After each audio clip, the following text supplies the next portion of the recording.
Hi, that's my 8th tutorial, Visual Basic 2010 Express.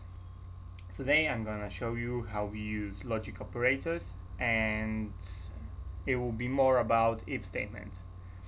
So for that reason I will use text box for the input, button for action, and label for result. Let me just name my label, change the options. I'm not showing them because you should already know them, how to find them, and for me it saves some space. So okay, so what we do is program the calculate button. So when I press the calculate, I want some kind of calculation to be made. Let me declare some kind of variables. So I will do number 1, number 2, and total as integers, and I will say number 1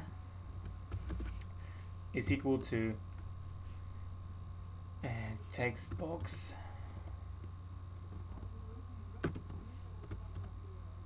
text, yeah, and number 2 I will just give it some kind of value like 5. Okay, so what can I do with those variables and those numbers? What I want to show you first is the power, how we do the power of something of the number. So for example, I want to do the power of number 2. So I say total is equal to number 2 and the arrow our arrow, so that means power to 2, for example. And I will display in the label to show you.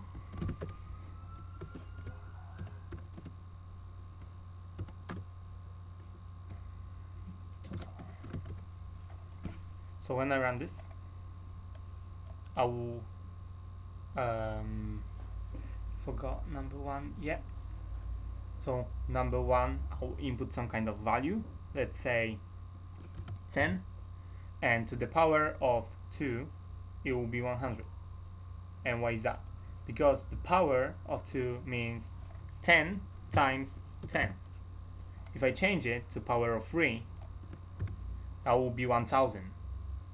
So when I press 10, I input 10, and the power of 3, it's 1000.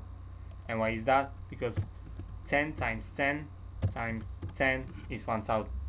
Calculate it like this: 10 times 10, forget about this for now. So 10 times 10 is 100. And again, 100 now times 10 is 1000. That's how we calculate this. Say if I put 20, it will be 8000, and so on. So this is how we calculate the power of the number. Now let me show you something else. I will just change it to mode.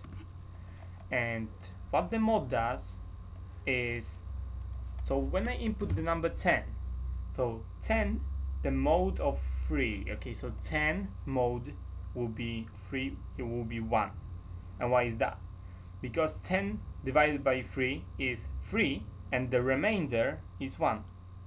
So the mode will show remainder. So for example, if I change it to 4, and again input 10, it will be 2. So the remainder is 2. So we divide it by 2, and the remainder is 2. I mean by 4, so it's 2 times it, and you have a remainder of 2.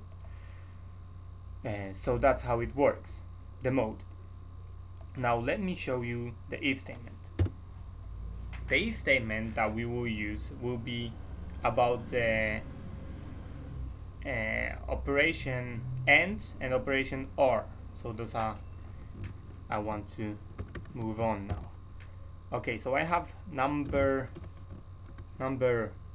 1. Let's say it will be equal and more than and equal to 40, and that means the logic operation and some kind of other condition like number 2 is equal to 5. So when I message box this and say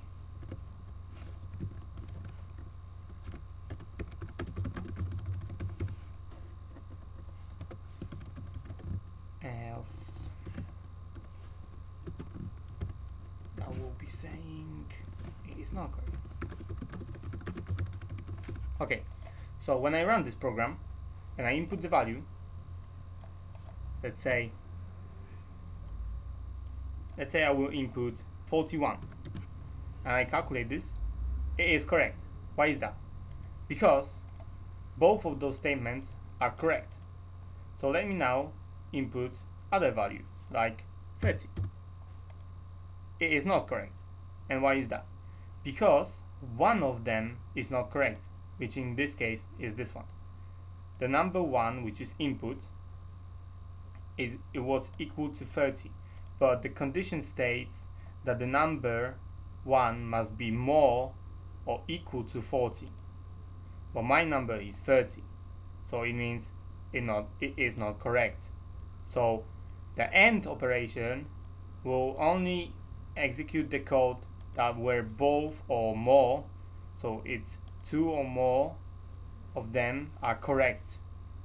So all of those statements must be correct. If I have 5 of them, I can just add AND, another AND, and another and another. So if I have 5 of them, all 5 needs to be correct. But what if we want only one of those to be correct? Instead of AND, we input OR. So OR means, let me show you, that doesn't matter which one will be correct. So for example, if I input this one, will always be correct because I declared it as a 5. I assigned the value 5 to it. So if I input 30, which means this statement is not correct now, and I calculate, it is correct because this statement is always correct.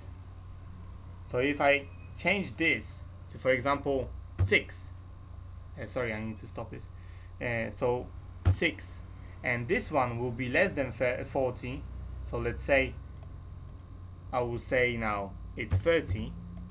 It is incorrect because all of those statements are not correct. That's how the logic operation works, and they're very useful with case statements and if statements, probably with if statements mostly. They very much they will help you a lot in future tutorials. I will describe them more. I will use them in future your own programs. They will probably exist also, so it is good to know them. So we have OR and AND, and this is how we do them, declare them, and stuff like this. So whenever I put something here, it will calculate if it's true or not depending on the output. So this is the if statement, another use of if statements. That's it for this tutorial. I just wanted to show you logic operations, how we use power to the number and mode, most basic ones. Next tutorial we probably will move on to list boxes, how we use list boxes and combo boxes with the if statement, and later on, much later on, we will discuss the use of case. So that's it for this tutorial. Visit my webpage, visit my YouTube channel. You will find many more tutorials there, and I will see you next tutorial. Bye.